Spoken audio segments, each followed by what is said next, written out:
Ces derniers temps, Jérusalem est redevenue le centre d'attention mondial, alors qu'une série de phénomènes naturels et sociaux vraiment marquants se déroulaient. Des orages violents, des nuées de sauterelles envahissant le territoire et des bruits de trompettes mystérieux qui résonnent dans le ciel. Chaque événement a ramené les yeux du monde sur cette ville de la destinée. Ce ne sont pas des coïncidences, mais des morceaux d'un tableau prophétique qui se dévoile petit à petit. Ce qui s'est passé au-dessus du dôme du rocher, le dôme doré de Jérusalem, va ouvrir la voie à notre voyage.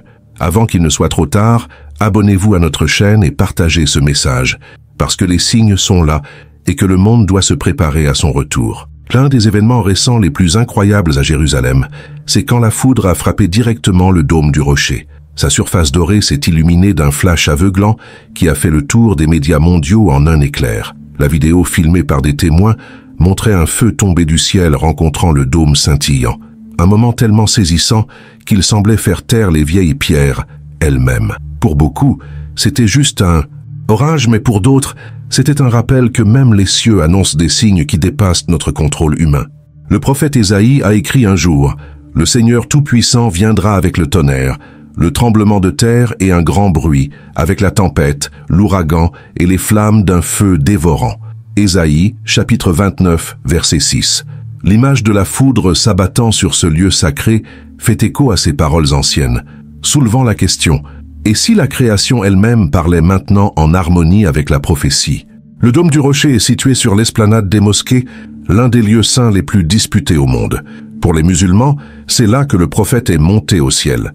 Pour les juifs et les chrétiens, il repose sur les fondations mêmes où se tenait autrefois le temple de Salomon, puis celui d'Hérode. Ce lien donne à chaque secousse, à chaque signe à cet endroit, un poids qui va bien au-delà de la météo ordinaire. Quand le feu tombe sur le dé, le symbolisme est profond.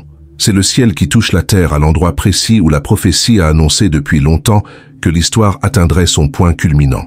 Les archéologues confirment depuis longtemps que sous ce mont se trouvent les vestiges des anciens temples, des couches d'histoire gravées dans la roche. Voir la foudre frapper le dôme au-dessus nous rappelle que la science et l'écriture convergent dans ce lieu. Après l'éclair terrifiant au-dessus du dôme doré, nous tournons maintenant notre attention vers un autre signe. Cette fois, il ne vient pas du ciel, mais de créatures minuscules, mais terriblement puissantes, qui peuvent dévorer des territoires entiers en quelques jours seulement. De l'effrayante lueur du rayon, nous passons maintenant aux signes portés par des essaims, petits mais puissants. Récemment, d'immenses nuées de sauterelles se sont abattues sur des régions d'Afrique de l'Est et du Moyen-Orient, s'étendant jusqu'aux frontières d'Israël. Des milliards d'insectes ont obscurci le ciel, dévorant les récoltes et laissant les champs à nu en quelques heures. Les agriculteurs et les communautés ont assisté impuissants à la disparition de leurs moyens de subsistance et les agences internationales ont alerté sur des pénuries alimentaires menaçant des millions de personnes. Les scènes qui se déroulaient sur le terrain ne ressemblaient pas seulement à une crise agricole, mais aussi à un écho d'événements anciens rapportés dans les Écritures, dans le livre de l'Exode. L'une des 10 plaies qui ont frappé l'Égypte était une nuée dévastatrice de sauterelles. Elles couvrirent toute la surface du pays, si bien que le pays s'obscurcit, et elles dévorèrent toute l'herbe des champs et tous les fruits des arbres que la grêle avait épargnés. Exode chapitre 10 verset 12. Des siècles plus tard, le prophète Joël décrivait les sauterelles comme une armée qui dévore tout, ne laissant derrière elle que désolation et désespoir. Joël chapitre 1 verset 4. Ces récits bibliques nous rappellent que les sauterelles sont depuis longtemps un symbole d'avertissement divin, des messagers de la fragilité de nos systèmes humains. Même à notre époque moderne, avec ses satellites, ses drones et ses réseaux alimentaires mondiaux, l'humanité reste vulnérable aux plus petites créatures. Un seul essaim peut consommer en une journée plus que des dizaines de milliers de personnes en plusieurs semaines. Ce qui s'est passé récemment ne s'est pas limité à des champs isolés. C'était une démonstration claire que la sécurité alimentaire, que beaucoup tiennent pour acquise, peut disparaître du jour au lendemain. Pour les croyants, de tels événements ont suscité une réflexion plus profonde. La création elle-même répond toujours à la volonté du Créateur. Les sauterelles ne sont pas de simples insectes, mais des rappels que l'abondance et la famine restent entre les mains de Dieu. Elles nous appellent à l'humilité, à dépendre non seulement des systèmes humains, mais aussi de la provision et de la miséricorde divine. Mais il n'y a pas que la terre qui tremble.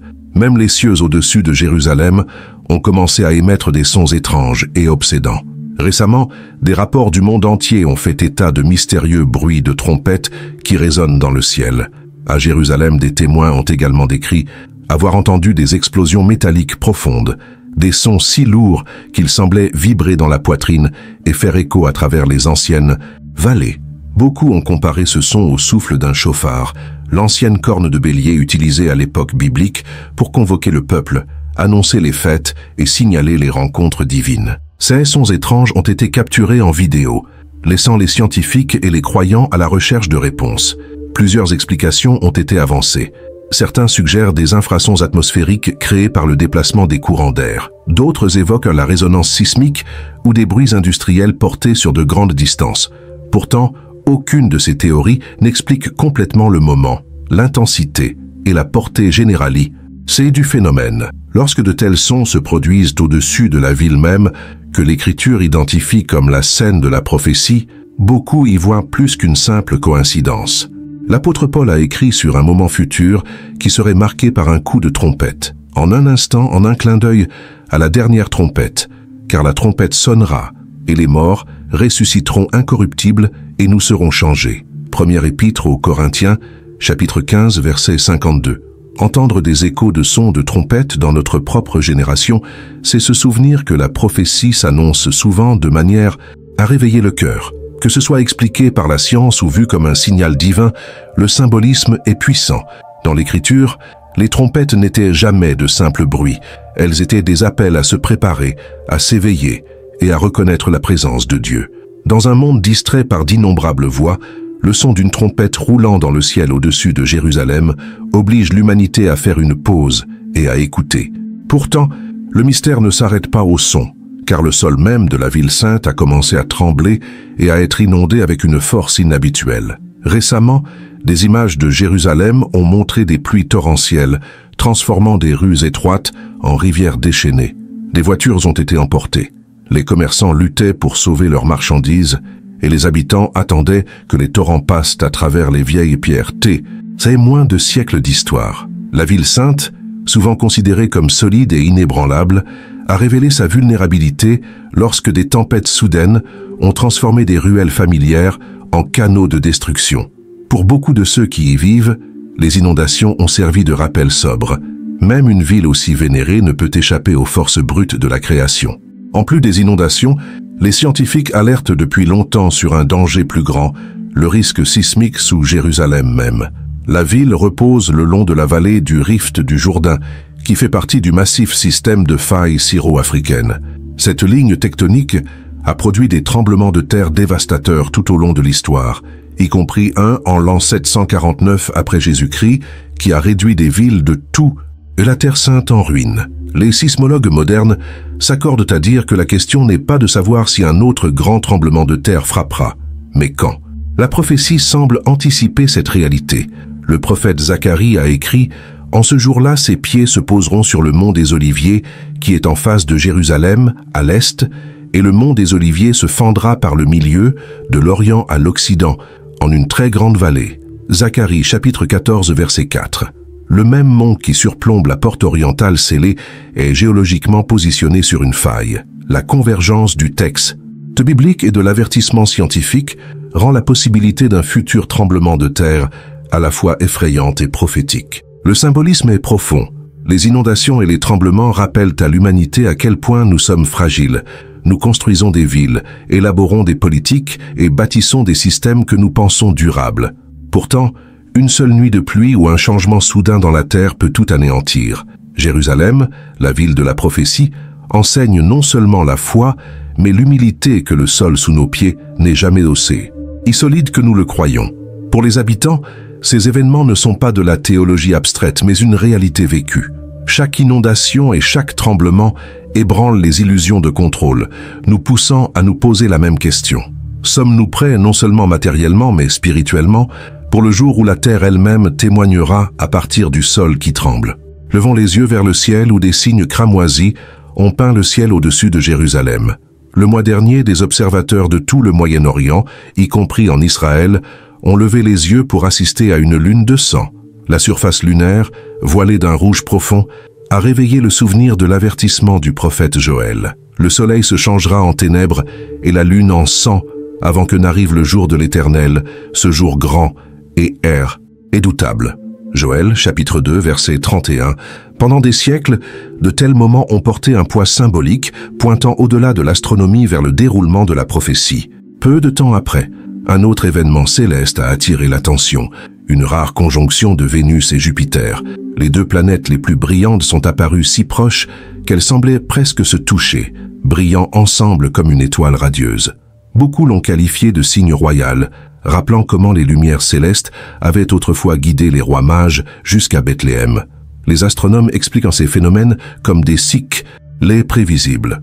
Pourtant, pour ceux qui observent la prophétie, les cieux servent d'horloge réglée par le Créateur, marquant des saisons d'avertissement et de renouveau. Chaque lune de sang, chaque alignement planétaire est un rappel que le temps avance vers un rendez-vous divin. Mais les signes ne se limitent pas au ciel sur la terre. Un rituel ancien a été ravivé par le retour d'un animal rare et sacré. Cette année, un événement remarquable a attiré l'attention des observateurs de la prophétie du monde entier. 5 génisses rousses parfaites ont été transportées du Texas vers Israël. Selon la Torah, spécifiquement Nombre, chapitre 19, une génisse rousse doit être sans défaut, exempte de toute tache ou imperfectie, et n'avoir jamais porté de joug. Pendant près de 2000 ans, aucun animal de ce type n'a été trouvé qui remplissait toutes les conditions. Pourtant, maintenant, sous l'étroite surveillance rabbinique, ces rares veaux sont préservés avec un soin extraordinaire. La signification est immense. Dans la loi biblique, les cendres d'une génisse rousse sans défaut sont nécessaires pour purifier les prêtres et les fidèles avant qu'ils ne puissent, qu'entrer dans le temple. Sans ce rituel, le service du temple ne peut pas reprendre. Pour beaucoup en Israël, l'arrivée de ces génisses n'est pas une curiosité, mais un jalon prophétique, la pièce finale nécessaire à la restauration tant attendue du culte du temple. Pendant que le monde débat de politique et que les archéologues déterrent des ruines antiques, ces animaux vivants nous rappellent que la prophétie n'est pas seulement gravée dans la pie, mais aussi écrite dans la création elle-même. Leur présence suggère que les préparatifs d'un troisième temple pourraient être plus proches que ce qu'on imaginait. Et parallèlement à ces signes vivants, les vieilles pierres elles-mêmes commencent à révéler une histoire prophétique plus profonde. Sur la muraille orientale de Jérusalem se trouve la porte dorée, également connue sous le nom de porte orientale, scellée depuis près de 5 siècles. Au XVIe siècle, le sultan ottoman a ordonné sa fermeture, croyant pouvoir empêcher le Messie prophétisé dans l'Écriture d'entrer.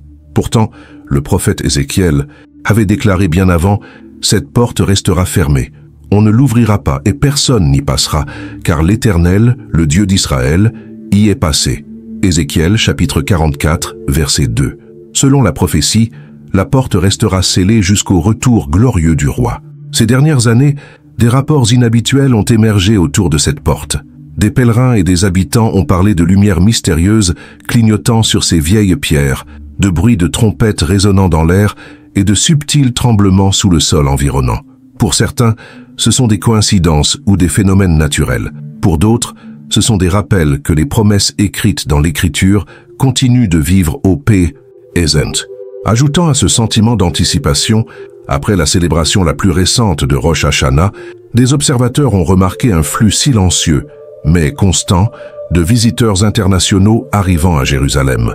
Des chefs religieux en robes distinctives, des universitaires avec des carnets et de petits groupes de pèlerins se dirigèrent vers la vieille ville. Contrairement aux foules festives, leur présence portait un poids discret, comme s'ils répondaient à un appel que seuls eux pouvaient entendre. La porte scellée, les phénomènes étranges et les pas silencieux des visiteurs se sont combinés pour créer une atmosphère pleine d'attente. Jérusalem a toujours été un carrefour de foi et de destin. Mais dans des moments comme celui-ci, la ville semble retenir son souffle, attendant un chapitre promis depuis longtemps.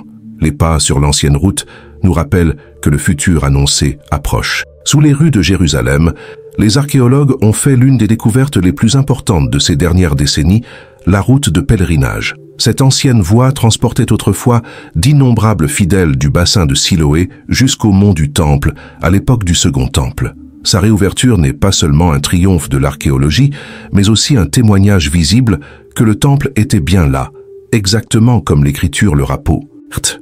Chaque pierre le long de cette route est un témoin, affirmant le récit biblique contre des siècles de scepticisme. En même temps, l'Institut du Temple moderne à Jérusalem se prépare tranquillement pour le jour où le culte pourra être restauré.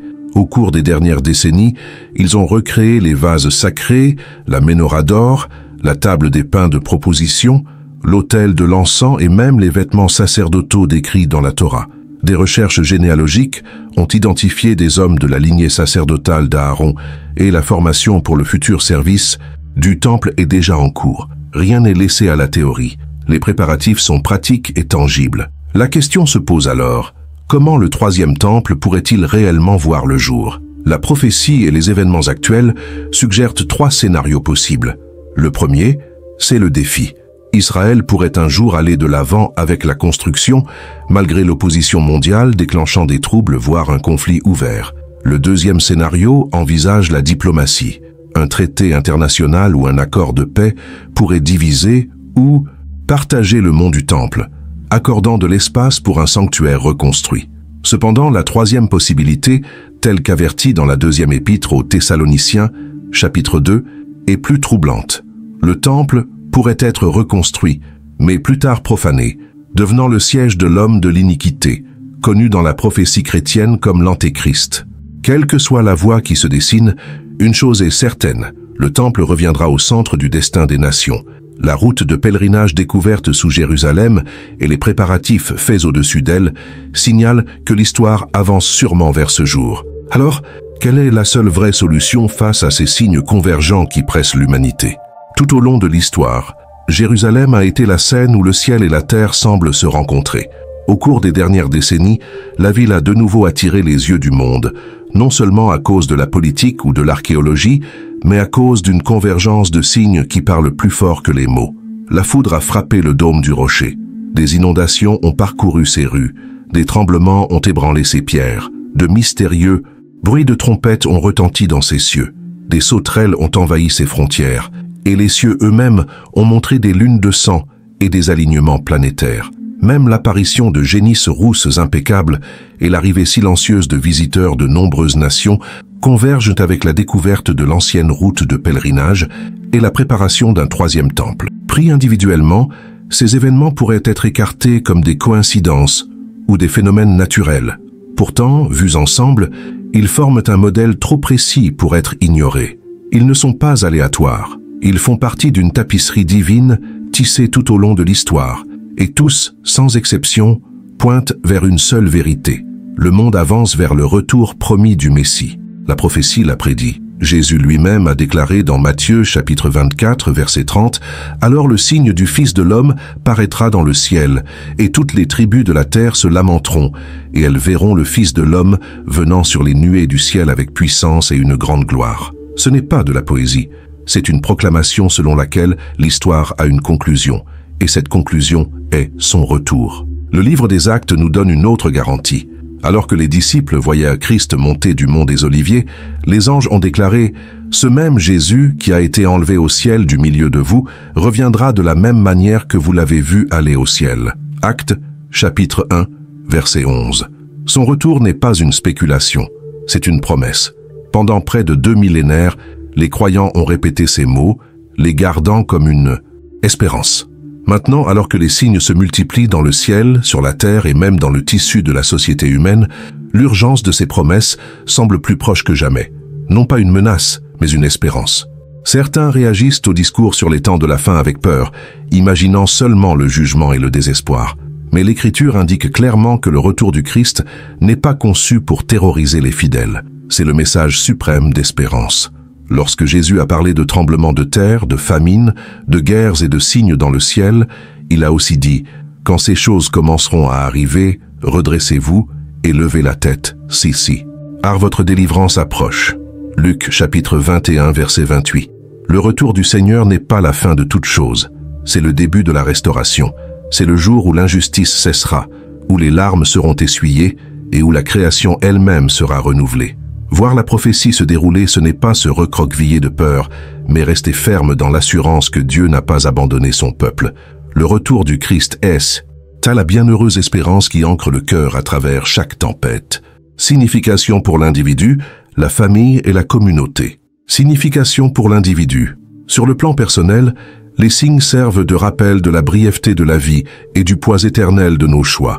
Chaque inondation qui traverse Jérusalem, chaque tremblement qui secoue ses pierres, chaque son de trompette dans le ciel, ce ne sont pas de simples événements mondiaux, mais des invitations pour l'âme à s'éveiller. Pour l'individu, le retour du Seigneur exige une préparation, non pas avec peur, mais avec foi. La préparation commence par le repentir, la reconnaissance du péché et la recherche de la miséricorde, offerte par le sacrifice de Christ. Elle se poursuit par une vie enracinée dans la prière, dans l'écriture et dans le service aux autres. Être prêt pour son retour, c'est vivre chaque jour avec intégrité et dévotion, comme si chaque lever de soleil pouvait être l'aube de son apparition. Signification pour la famille. Les familles sont aussi appelées à la préparation. Dans un monde de distraction, de division et d'incertitude, le foyer doit devenir un sanctuaire de foi. Les parents sont invités à enseigner à leurs enfants non seulement les histoires de l'Écriture, mais aussi la réalité des promesses de Dieu. Les conjoints sont appelés à se fortifier mutuellement dans l'amour, le pardon et la fidélité. Le retour du Seigneur est un rappel que les familles ne sont pas des structures temporaires. Ce sont des héritages éternels. Chaque acte de gentillesse au sein du foyer, chaque prière partagée à table, chaque parole d'encouragement dite entre êtres chers, tout cela devient une préparation pour le jour où la famille de Dieu sera rassemblée en sa présence. Signification pour la communauté. Au niveau de la communauté, les signes exigent l'unité et la compassion. Les prophètes ont constamment averti qu'en période de bouleversement, les justes doivent prendre soin des vulnérables, nourrir les affamés et abriter ceux qui sont fatigués. Le retour du Christ révélera non seulement le cœur des individus, mais aussi le caractère des communautés. Les églises sont appelées à être des phares de lumière dans un monde qui s'assombrit, des lieux où les gens rencontrent à la fois la vérité et la miséricorde. Les sociétés se rappellent que la justice, l'humilité et la droiture ne sont pas des vertus facultatives, mais des mandats divins. Face à la prophétie, les communautés doivent réapprendre les valeurs du service, du sacrifice et de la solidarité. Vivre en préparation est l'appel global. Vivre en préparation. Qu'est-ce que cela signifie de vivre prêt pour le retour du Seigneur? Cela signifie marcher avec un cœur libéré de la peur, mais éveillé par l'urgence. Cela signifie tenir les possessions sans s'y attacher et s'accrocher fermement à la vérité éternelle. Cela signifie lever les yeux au-dessus du bruit de la politique, des tremblements de la nature et des incertitudes de la vie quotidienne et les fixer sur la promesse du Christ. La préparation est à la fois pratique et spirituelle. Il est sage de garder les maisons approvisionnées, de planifier les crises, d'agir de manière responsable dans un monde d'incertitude. Mais la préparation concerne en fin de compte l'âme, en gardant la lampe de la foi allumée. Comme Jésus l'a illustré dans la parabole des 10 vierges, Matthieu chapitre 25, versets de 1 à 13, les sages ont gardé l'huile prête. Les folles ne l'ont pas fait. La préparation est la différence entre être pris au dépourvu et être accueilli au festin. Le tableau global. La convergence des signes à Jérusalem n'est pas seulement pour Israël, c'est pour les nations. Lorsqu'un éclair a frappé le dôme du rocher, les images ont été partagées dans le monde entier. Lorsque les sauterelles ont dévoré des champs en Afrique, les prix du pain ont augmenté dans des nations lointaines. Lorsque de mystérieux bruits de trompettes ont retenti, ils ont atteint des oreilles bien au-delà des murs de Jérusalem. Lorsque les génisses rousses sont arrivées en Israël, les croyants du monde entier ont regardé avec anticipation. Le message est global. Le retour du Seigneur ne se limitera pas à un seul peuple ou à une seule terre. Comme la prophétie le déclare, tout œil le verra. Apocalypse chapitre 1 verset 7. Les signes nous rappellent qu'aucune nation n'est en dehors de son plan et qu'aucun cœur n'est au-delà de sa portée. Un appel à choisir. La vérité la plus urgente est peut-être celle-ci. La neutralité n'est plus possible.